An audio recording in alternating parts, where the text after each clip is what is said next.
Welcome to the St. Johnsbury Chrysler Dodge Jeep Rams Outdoor Edge, broadcasting across the Northeast Kingdom and the North Country of New Hampshire. I'm your host, Joshua Smith, and we've got another packed episode for you. Deer season is still going strong, and Gary Moore is back with thoughts on the out of doors, where he talks hunting, holiday prep, and some tried and true gift ideas for the woodsman in your life. Bill Kane from the Upper Valley Grill joins us to share what it's like being a deer reporting station during peak season, and Adam Longto of Longto Tree Services gives us landowners some timely advice on how to prepare their property now that the ground is starting to freeze up. And if you're wondering about the weather for the next outing, Lawrence Hayes is in for Mark Breen with your Outdoor Edge weekend forecast. And remember, if you miss any part of tonight's show, don't worry. You can catch the full episode on demand tomorrow wherever you get your podcasts or right here on WYKR.com. So let's get right into it.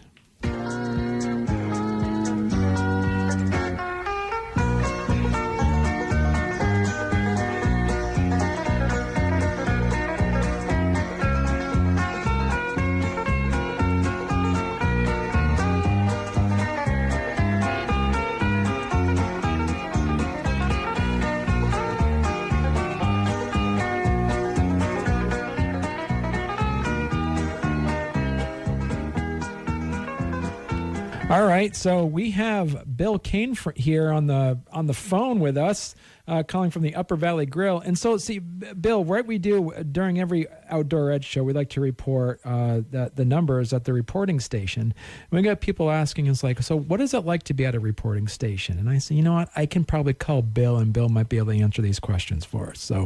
So Bill, for anyone new to it, what does it mean that the Upper Valley Grill is a deer reporting station? And what actually happens when hunters walk in with a deer?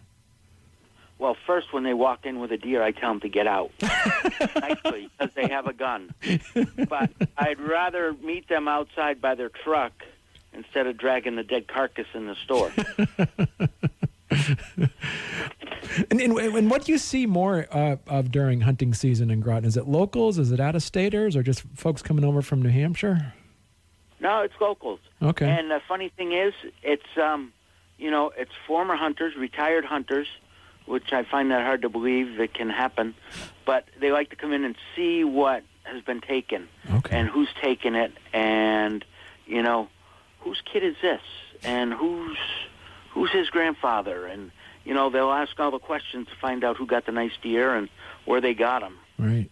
So what are the busiest times of day for reporting, and what should hunters have ready so they're in and out as quick as they can for everyone's? I would say the busiest times are opening Saturday morning, like from 9 to 12. It's nonstop. And then Sunday mornings. And then it just kind of flattens out. Right. And it'll be sporadic throughout the week. What are the most common mistakes or missing info you run into during reporting? Common mistakes, forgot my money or my wallet. But now with technology and everything, everybody has a number. They have a conservation ID number, which is kind of like your Social Security number. So I can punch your number in, and it can bring me up your address, where you live, what licenses you bought in the past, if there are any violations you're in for, which there aren't any, for, I would say, 99.9% of my customers. So they have all their information right there, so you don't need that license or that birth certificate. Right. So over the years, have you noticed any trends in what's being brought in? Not really. You see other people, trends as in, the younger kids might just get anything. It's got to be 3 points or more, inch and a half, or 1 inch. Spikes are bigger, larger, to be legal. You can't bring any does during rifle season. In rifle season and youth weekend, you have to check your deer and your game in at the weighing station, because they want you to take information for the state. And it'll be official. I don't know. It's always official. But during the other seasons, you can go online and check in your deer. So you shoot one down in Newberry, and you say, well, the only place that's open is Bill's in Groton. Well, I'm not going to drive all the way up there. I can just put it in online. But now with deer season and youth weekend, they'll have to drive up to a weigh station, a check-in station. And so why should non-hunters care about reporting station? I mean, what's the bigger picture for wildlife management in our local woods? If you're a non-hunter, unfortunately, that's an issue. I mean, it's not an issue. It's just you miss out.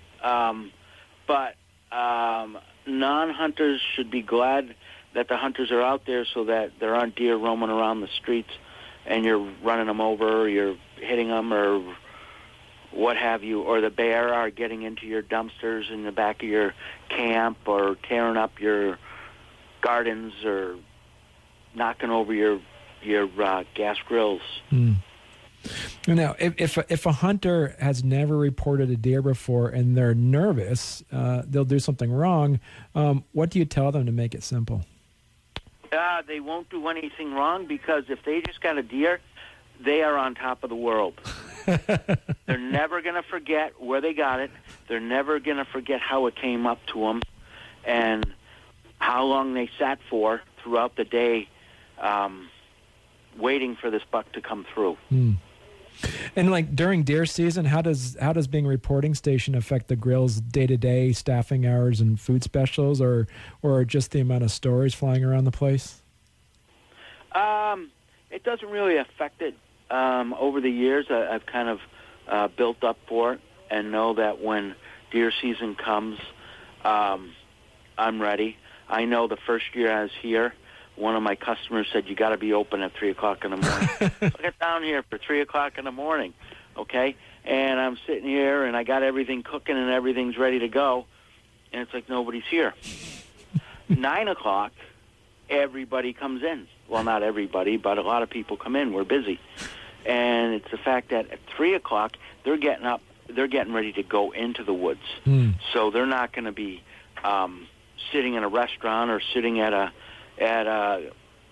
church breakfast, lumberjack breakfast, or hunter's breakfast for, getting filled up. Yeah.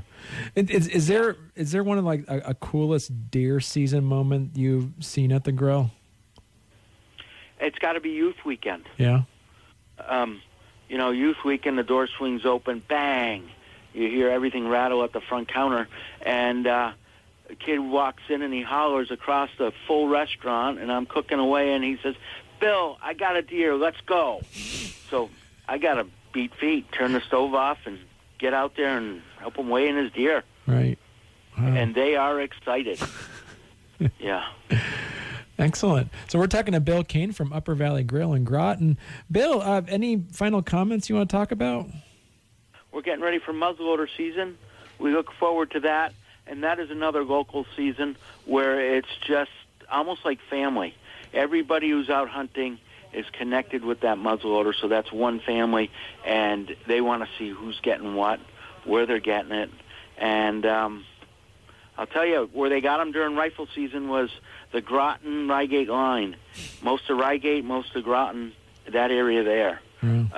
West Groton, there weren't many taken. Out in the forest, there were 0 taken that were reported here at the Upper Valley Grill. Levi Pond, Jerry Lund, nothing taken. All these places around town, it was just mainly like Glover Road, that area there, and down in Rygate by Sims Pond. Okay. All right. Well, I got all the hot spots for you. There you go. Yeah. All right, Josh. All right. Thank you so much, Bill. You're welcome. Have a good day. You too. And that was Bill Kane from the Upper Valley Grill talking to us about being a deer reporting station and how the hunting season's been shaping up. Coming up next after these important messages, Adam Longto from Longto Tree Service shares why now's the time landowners are rushing to get work done before the ground freezes. Coming up right after this. It's a St. Johnsbury Chrysler Dodge Jeep Rams Outdoor Edge on YKR Country. Winter in Vermont is a great time to get outside and explore. It offers experiences for a wide range of abilities and interests. The Vermont Fish and Wildlife Department provides opportunities to take advantage of what the season offers. Visit vtfishandwildlife.com to plan your next winter adventure.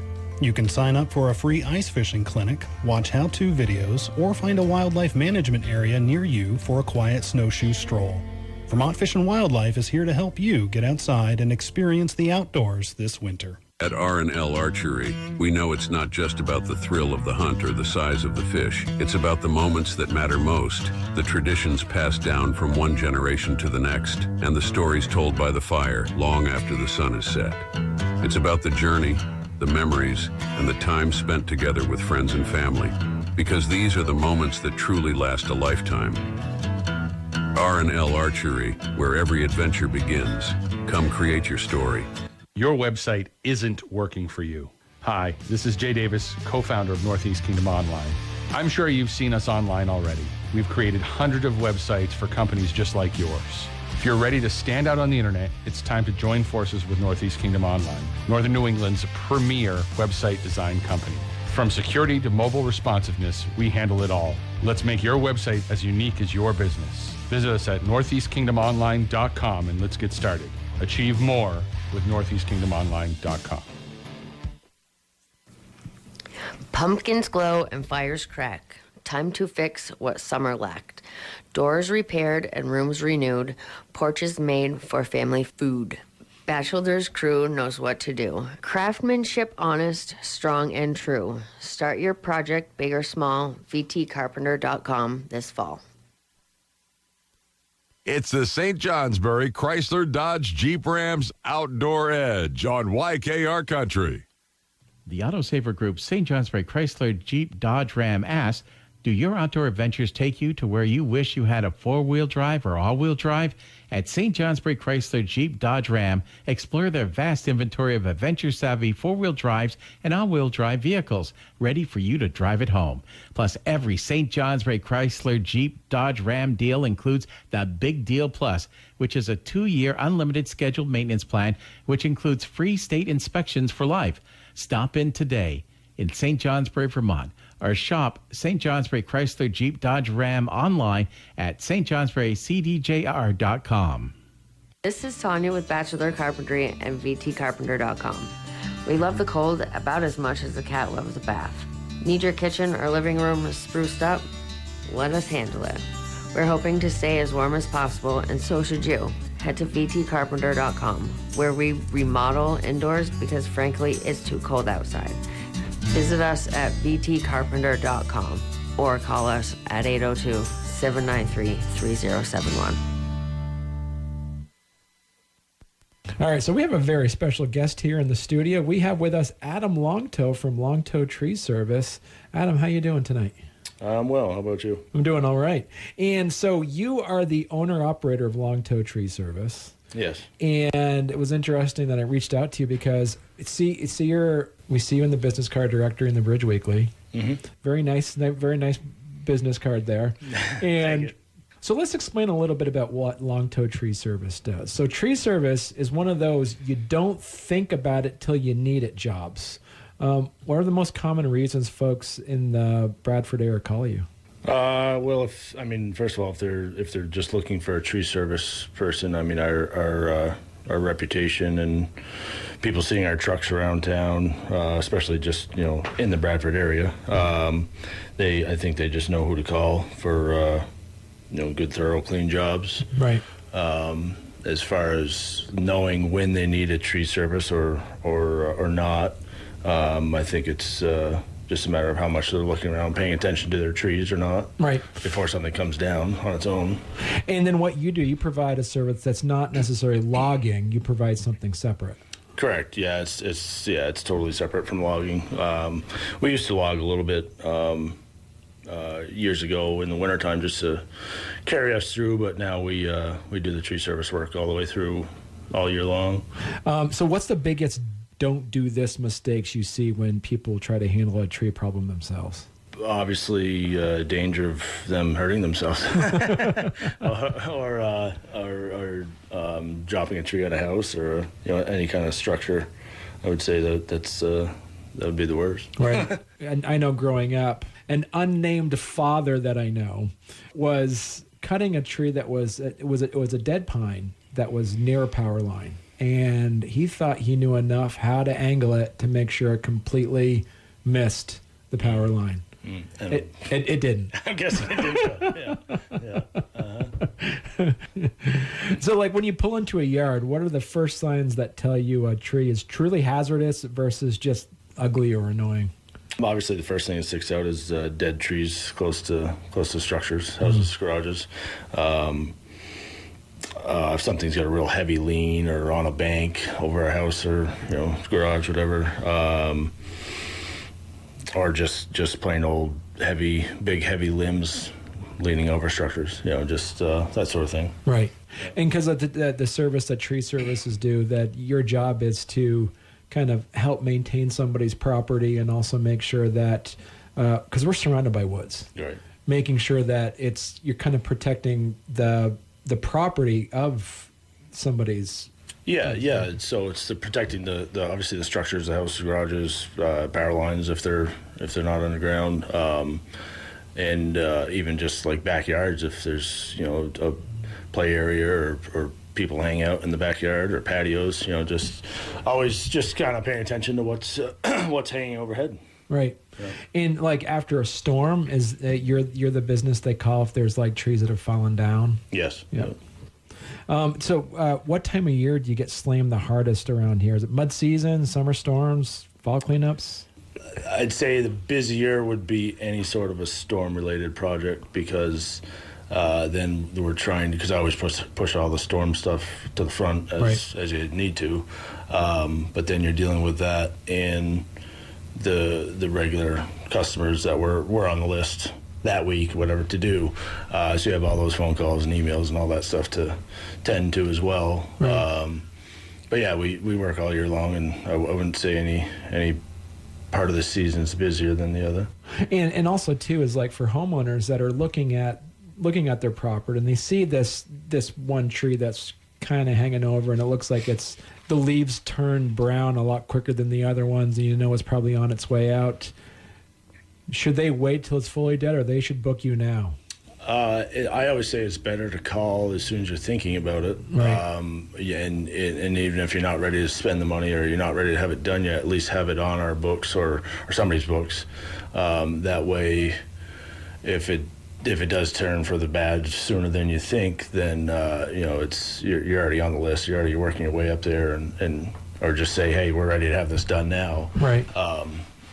That versus calling and needing or wanting it done that week. Yeah. So how far out should people book? If they're booking, like if they have plans in the spring to kind of expand out a backyard, should they call you now or? That's a great idea. Yes. Yeah. Yeah. And so then how do you kind of like price a job fairly? What factors kind of change the cost?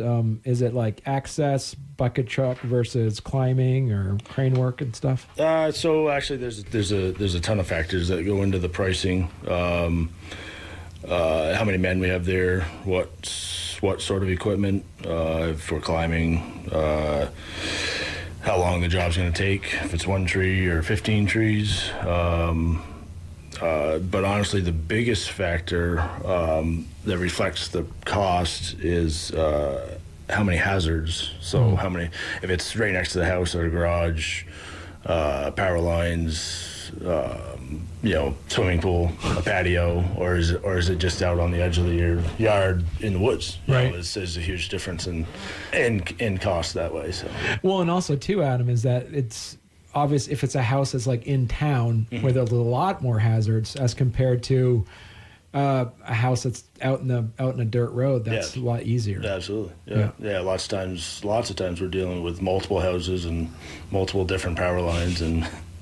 Yeah. So All that comes into play. Right. Yep. And is it physically easier to do it in the wintertime when the ground is hard because you bring in a lot of big machinery? That really depends on where the tree's located. If we have to get in your backyard and say, for instance, you have a very wet backyard, then absolutely wintertime would be a way better time to do it. Right. Yeah, just less of a mess to clean up. Yeah. And then you would recommend to some of your clients and customers that you would prefer to come back Yep. when it's colder out. Yeah, absolutely. Yeah. Yep. Any pests or tree diseases you've been seeing more lately popping up in our neck of the woods? Really, the only one we're dealing with is the EAB, emerald ash borer. It's a bug that's attacking all the ash trees. So we've seen some spots that are pretty devastating, and some spots that are clear of them, and only a tree or here and there. But that's really the only one we're dealing with. And what happens to all the wood chips? Can folks keep them for firewood, or do you chip them on site, or? So we always offer wood chips to the customer, whether a lot of people use them for gardening or whatever, keep weeds down anywhere. Compost, people use them for all sorts of things, keep, on their trails, whatever. So I always offer it to the customer first. If not, then we have places we haul them to. A lot of people buy them in the springtime for those sort of things. We'll bring some to Broadgate power plant. We actually heat our house and our shop with it. Oh yeah. Yeah. So we don't burn a fraction amount of what we make, but it's great. It's fuel. Right. Yeah. The firewood, obviously, that's all discussed during the estimate, like what the customer wants, whether they want wood out of the deal if there is any. If they want it all hauled off. Most people just don't want to deal with any of it, so they just want it all gone and clean. And that's usually what it is most times, but sometimes people want firewood. Right. And so, but what's the expectation? Like, obviously, you're not going to cut it all up into 18-inch woods and then split it and stack it for them. What would be the expectation if someone says, "Yeah, I want to keep it as firewood"? What do you leave it as? Just as log form? So typically, if they want it, usually they have their own chainsaws and splitters and stuff. They're going to do it. Sometimes they want us to cut it and split it and stack it. And I tell them usually it's not cost effective to have us do that, but we certainly do that occasionally. Right. Yeah. So has there been any situations there, because you're surrounded by people who know their ways around chainsaws when you show up to places? Has there been anything, without saying names, have you been in a situation where you've seen someone use a chainsaw and like, yeah, I would not do it like that? Oh, absolutely. All the time. Yeah. Yeah, not saying anything. Yeah. So for someone that's looking at trying to do something that's more low key, like be able to trim off some branches that they have in their own house, what are the most basic safety precautions and gear that they should have at any time? Yeah. Yeah. So basically, all the PPE, personal protective equipment, helmet, earmuffs, chaps. Those are loud. Those chaps are amazing. I actually saw one work in real time where I had somebody I know, I'm not going to name names, chainsaw clipped, and then it went into the chaps and it stopped within like a millisecond. Oh, that's what they're designed. And so like those chainsaw chaps, what are they made of? There's Kevlar is the main ingredient. That is amazing watching that. I seeing it happen in real time. That was pretty powerful to see that. Yeah. If you could give like every property owner one simple tree health habit to do each year, what would that be? Honestly, just really not any maintenance. Just really look around. Check your trees out. Especially the ones close to the houses, and if there's multiple crotches in these trees, just check out the crotches. Make sure they're not splitting and acting up, and keep an eye on dead wood. Make sure there's not a lot of that hanging over your house and stuff. Right. Especially when the spring comes in the summer, those trees just grow so fast. Right. And so when do you see they should basically kind of like check out their property spring and fall if they're walking around? Yeah, I mean, it's not going to change drastically unless you have, obviously during a storm, stuff can break and split, whatever. But as far as stuff dying, it's not going to happen that quick. So, once a year would be. Yeah. And it's so fun watching somebody, like even like in a more populated area, that you have to climb up. Sometimes you have to climb up and cut trees off. Oh yeah, rig them down. Yeah. Honestly, with all the equipment we have now, when I started, I climbed every tree that had to be taken down in pieces. But now it's with all the equipment we have, with the grapple saw truck, crane, and track lifts, and all the chippers and excavators and everything we have, it's very minimal climbing anymore. Which is good. It's safer and easier. And so, we're talking to Adam Longto from Longto Tree Services. Now, Adam, if people need to reach out to you, what's the best place they could go to? Phone number? 802-274-9308, or email longtotreeservice@gmail.com. Right. And all that information you can find in the Bridge Weekly, too. Correct. Yeah, there it is. There it is. That's the answer. Excellent. Well, thank you so much, Adam. Yeah, thank you. All right. It's a St. Johnsbury Chrysler Dodge Jeep Rams Outdoor Edge on YKR Country. Winter in Vermont is a great time to get outside and explore. It offers experiences for a wide range of abilities and interests. The Vermont Fish and Wildlife Department provides opportunities to take advantage of what the season offers. Visit vtfishandwildlife.com to plan your next winter adventure. You can sign up for a free ice fishing clinic, watch how-to videos, or find a wildlife management area near you for a quiet snowshoe stroll.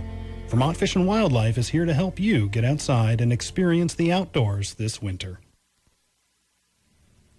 All right, before the break, we were talking to Adam Longto from Longto Tree Services, where he shares why now's the time landowners are rushing to get work done before the ground freezes.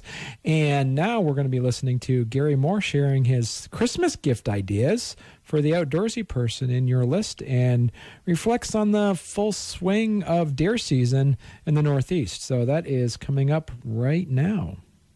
Good evening. Welcome to Thoughts on the Outdoors on this frosty night. By the way, deer seasons are still open in both Vermont and New Hampshire. For the last month, we've talked a lot about deer hunting, although a lot of people have given up. They got their deer, or they're just not going out with a muzzleloader or a bow. But here in Vermont, the regular firearm season ended Sunday night, and the second part of the archery season opened Monday. Now, the archery season continues through December 15th for those of you bow hunters, and the muzzleloaded deer season will take place December 6th to 14th. So that opens this coming Saturday. So for you muzzleloader hunters, and that includes me, Saturday's a big day. It's the opening. Here in Vermont, an antlerless deer or a legal buck may be taken if you did not take one earlier, and they are allowed during the archery season. A legal buck may be taken during the muzzleloader season if you did not take one earlier, and an antlerless deer may be taken in a designated wildlife management unit if you have a muzzleloader antlerless deer permit and you have not already reached your annual limit of 4 deer. I should point out that here in J2, I believe there are still antlers permits available, and perhaps some of the others within this area. So if you can check, if you didn't get an antlers permit and you want one, check with Vermont. Over across the river in New Hampshire, the archery season continues through December 15th, and all of the state except the northernmost wildlife management unit, that's A, up there in Pittsburgh, where it ends December 8th. The Granite State firearm season, for antler deer only, no antlerless deer, no does, goes through December 8th, except for wildlife management there, where it closed already. It's closed on December 1st. That's it for the deer hunting. There's quite a bit of time left if you hunt with a muzzleloader or crossbow or a bow in either of the two states. You've got some time. You know, I look outside here, the studio, everything's white, snow's piled up. It reminds me that you can now feed birds in Vermont. Fish and Game in both states has argued for a long time to take down the bird feeders when the black bears are out, etc. But New Hampshire feels the same way as Vermont. But Vermont took the time to send out a press release to all of you, including myself, who've been anxiously awaiting to feed the birds, that December 1st was okay. So I'm one of those that December 1st had my bird feeders out. And if you, like I say, looking out the window here, I can tell that the birds aren't going to find much on the ground, which is one reason they're in my feeders right now, and in yours too, I assume. It's pointed out that most bears have already denned by December 1st, and so we can safely feed them. However, if some delay hibernating and end up at your bird feeder or anywhere around your property, remove your bird feeders until they go back into hibernation. So many of us love to watch the birds in the winter at our feeders. If you question that, just go to any of the places that sell 40-pound bags of sunflowers, black oil sunflower seeds, and you can tell there are a heck of a lot of people like myself who feed the birds. But Vermont Fish and Wildlife offers some tips, maybe, to help by making your own bird feeding mixture to maximize the number of species visiting your yard. Black oil sunflower seed, of course, that's the favorite. It's also the favorite of the black bears because there's so much nutrition in those black oil sunflower seeds. But mixing those with thistle or cracked corn will help attract more than just a few variety of birds. So, if you want to get as many different species as possible, perhaps you should mix up your bird seed. And don't forget suet. Woodpeckers and even chickadees like to chew on suet. And you can buy those blocks. You can also deal with the local butcher and just get a hunk of suet and hang it, as some of my friends do. Anyways, another thing I should point out is to be careful where you place your feeders. It's best if you place them where there is something that they can use for cover close by, like another tree or a bush, or after Christmas, just sticking up your old Christmas tree in the snow next to a bird feeder gives them a little cover. They feel safe if they don't have to fly too far. And those of you who watch birds, to watch them, they fly in, grab a seed, fly back to a tree, fly back and forth and so forth. So, if you can place your feeders near something that gives them cover, it's a good idea. Also, Fish and Wildlife reminds us to keep our bird feeders clean because disease can spread among birds. They suggest washing the feeders every couple of weeks in a 10% bleach solution and let them dry to prevent the spread of bacteria before putting them back out. And there are other issues to deal with. All too common, the birds strike the windows, and some of them don't survive that. I've had that problem myself. It's recommended that feeders be placed within 3 feet of windows or more than 30 feet away to try to just prevent those collisions. But I can tell you my bird feeders are all within 3 feet. In fact, they're within 2 feet, but I still get bird collisions, and I hate that. When you hear that thump and you look outside on the snow and there's a dead bird that you had preferred to watch. Also, domestic cats, that's a big problem with bird feeders. The single biggest killer of songbirds are domestic cats. So again, your placement is important. Even better idea if you keep your cats inside during bird feeding time, but that's an individual thing. For those of you who go south or to warmer climates in the winter, if you're gonna stop feeding them, like the first of the year after the holidays, don't just stop overnight. Plan on tapering it down over time, over say a week, to give the birds a chance to look for food someplace else. So anyways, I love feeding birds. Many of you do. Let's enjoy it this winter and keep them safe. Keep the cats away, give them some cover, and place them in the right position so they don't hit the windows. The holidays are fast approaching. Gift-giving time. You may be trying to think of what gift you could give your favorite outdoors person. What do you get the hunter, angler, hiker, or cross-country skier that they will actually use is often a difficult decision, especially if the gift giver does not participate in the sport. Let me make a few suggestions. First of all, a gift certificate for a hunting or fishing license will definitely be appreciated and needed unless they have a lifetime license. And you can contact New Hampshire Fish and Game or Vermont Fish and Wildlife or go to their websites, and you can easily obtain a gift certificate for a license. For something really special, a trip to one of the countless fishing and hunting lodges will be appreciated and long remembered. They range from 2 days to weeks and may be close by or in distant places.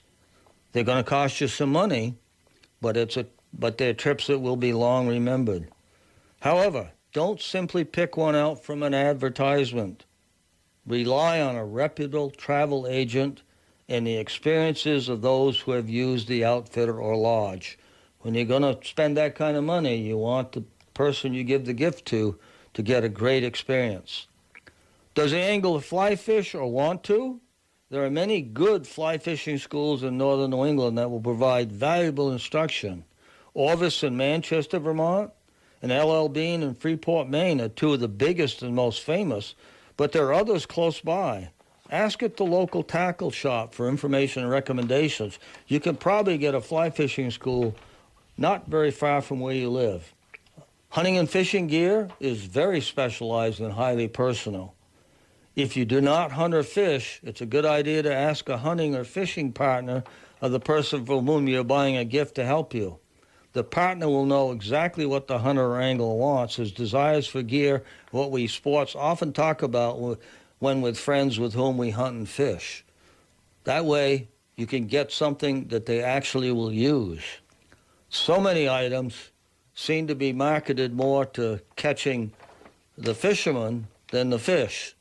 So rely on someone that knows, and your favorite sportsman's fishing or hunting partner, they will help you. If you don't have that option, a gift certificate at a sporting goods store is a safe bet, and your favorite outdoorsman can then purchase what he or she wants. One of the sponsors of this program is a good bet to help you.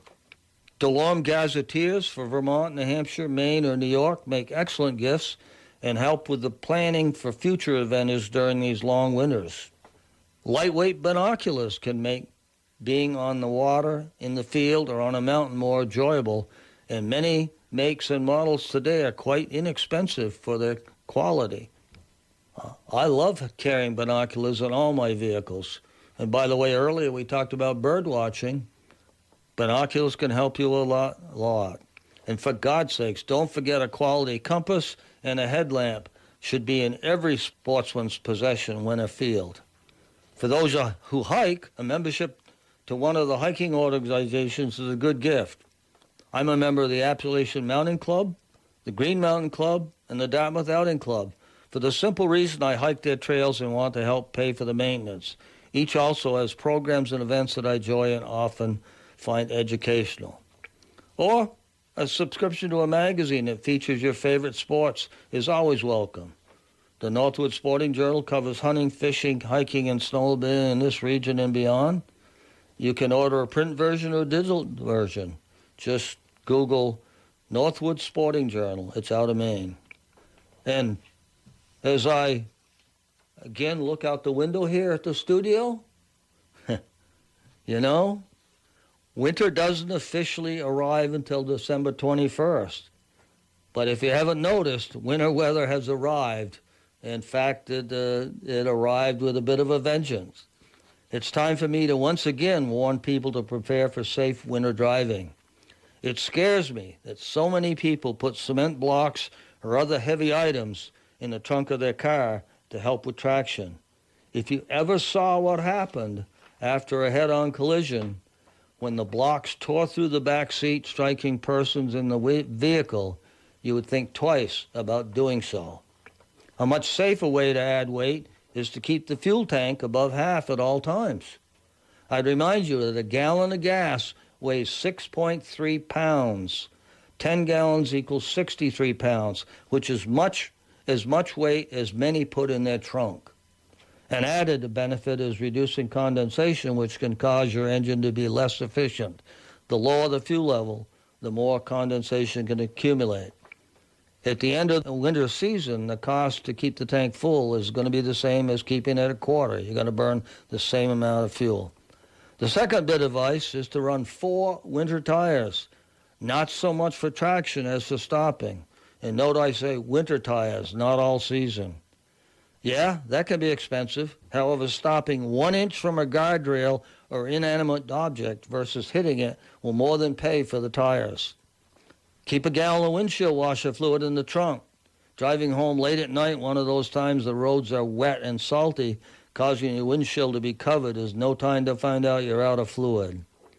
And it's a good idea up in this climate to keep a warm hat and gloves in the vehicle as well as a blanket in case you get stuck and have to await help. In closing, I would just like to say, drive safely, be cautious, and enjoy this wonderful place we live. It's the St. Johnsbury Chrysler Dodge Jeep Rams Outdoor Edge on YKR Country. Hi, this is Jay Davis, co-founder of NortheastKingdomOnline.com. As Northern New England's leading digital marketing agency, we will help your business harness the power of SEO, social media, and beyond to enhance your online presence. Your customers are looking for you. Work with our team of marketers to build a complete online marketing strategy. Visit NortheastKingdomOnline.com to see how we can heighten your brand. Achieve more with NortheastKingdomOnline.com. I know that hiring can be challenging. You need someone to match your role perfectly. Well, now you can meet them fast on ZipRecruiter. Build your team, build it sooner. Meet your match on ZipRecruiter. Just head to ZipRecruiter.com/free right now to try it for free. That's ZipRecruiter.com/free. Meet your match on ZipRecruiter. Try it free. Progressive knows road trips without your pet can be tough. Hi, this is Next Stop Dog Boarding. Hi, it's Scott again. How's Squeaks doing? You can tell if he's stressed by his eyebrows. Oh, and his breathing should sound like this. Scott, Squeaks is exactly the same as last time you called. Okay, let's talk in 20 to see if anything's changed. With Progressive, your pet is covered up to $1,000 in vet bills in case of a car accident. So next time, you can take your pet with you. Progressive Casualty Insurance Company and affiliates, not available in all states. Coverage for dogs and cats is included with the purchase of collision coverage and subject to policy terms. You've picked the paint colors, maybe even sketched a layout on the back of an envelope, or made the playlist for your grand opening. But without a design, it's just a dream. Riverside Design Works in Bradford makes those dreams real for families and small businesses across the Upper Valley. Affordable, functional, and community-focused, we build for your needs and within your budget. But heads up, the 2026 construction season is booking fast. If you want shovels in the ground next year, you need plans today. Keep it simple. Riverside Design Works. Smart choices, reliable results. And we just listened to Gary Moore sharing his Christmas gift ideas for that outdoorsy person on your list that reflects on a full, and also reflects on that full swing and deer season in Northeast. He had some great tips as well, if you heard that, about just making sure your vehicle is ready for the wintertime. That was a really good point. I knew growing up where people would put cinder blocks in the back of their car, just heavy things. But he made a great point. A full tank of gas, just keeping anything above half is going to be basically the same thing as having cinder blocks in your back, and it's safer. And he mentioned too that condensation is going to be cut down on there as well. And it is birdseed season, so remember that. And also too is think about that some of our really, really great local stores that are here that actually help support local media, like Agway in Farmway. They right there in North Haverhill, and then at Farmway in Bradford have a great supply of also the bird seed and also some great Christmas gifts that for your folks out there that like the outdoors. So coming up next, we are going to be looking at the Outdoor Edge forecast. So that's coming up after these brief sponsor messages. So coming up next, we're going to just jump right into hearing our St. Johnsbury Chrysler Dodge Jeep Rams weather and our Outdoor Edge, and it's from Lawrence Hayes, who is stepping in for Mark Breen. So that is coming up right after this. From the Fairbanks Museum in St. Johnsbury, this is the Outdoor Edge forecast. For roughly the next 36 hours, outdoor activities will require just about all of the winter clothing you've got. After falling daytime temperatures today, it will be quite cold, even by midwinter standards, from tonight through tomorrow night. This will be especially true tonight, with wind chill values dropping into the teens or even 20s below zero. This has prompted a cold weather advisory in northern New Hampshire, and it won't be particularly warmer on the Vermont side of the Connecticut River. Moderating temperatures are expected for Saturday and Saturday night, but by Sunday we might well end up back where we started with another round of falling daytime temperatures. An Arctic front is now racing off to our southeast. Snow showers related to this have run their course, but gusty winds will persist during the first half of the night. And to the extent that the winds do die down late tonight, that might simply allow some of the favored cold hollows to drop into the teens below zero in terms of the actual temperatures. Needless to say, this will get Friday off to a very cold start, but with valley temperatures eventually climbing into the upper teens to lower 20s. And a slight northwesterly breeze might return for a brief time early tomorrow morning before winds become light and variable for the rest of the day. Morning sunshine will become partially obscured in the afternoon, with some high-level cloudiness building in ahead of a warm front that will be slowly approaching from our west. On Saturday, this front will likely dissipate overhead, yielding only a few scattered snow showers, but still allowing temperatures to rise into the upper 20s to lower 30s. Saturday night, southerly winds ahead of a cold front might make temperatures rise overnight. After that, a strong but moisture-starved cold front will move through on Sunday with highs in the 20s, but with temperatures potentially falling into the teens by afternoon, especially in the mountains and hills. By Monday, temperatures will again be well below average, with highs only in the teens to around 20. In the forecast summary tonight, partial clearing, overnight lows from 0 to 5 below, northwest winds gusting to 30 miles an hour, decreasing after midnight. For Friday, mostly to partly sunny, highs from the mid-teens to around 20, northwest winds 5 to 10, becoming light and variable. On Friday night, variable clouds, lows in the single digits to around 10 above.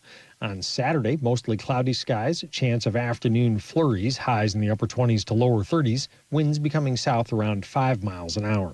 For Saturday night, mostly cloudy, chance of flurries, lows in the mid-teens. Sunday, partly to mostly cloudy, scattered snow showers, highs in the mid to upper 20s, northwest winds 5 to 15 miles an hour.